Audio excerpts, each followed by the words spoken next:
24/7 hands-on video solutions for art activities. We are an EdTech textbook publishers.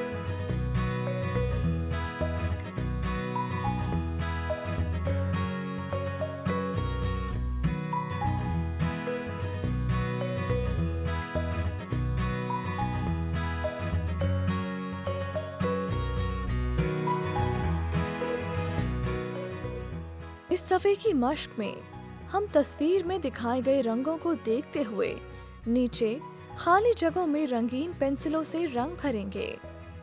रंग भरते वक्त आपकी पेंसिल का रुख एक तरफ होना चाहिए और पेंसिल का दबाव पेपर पर ज्यादा ना डालें और इस बात का ख्याल रखें कि आपका रंग आउट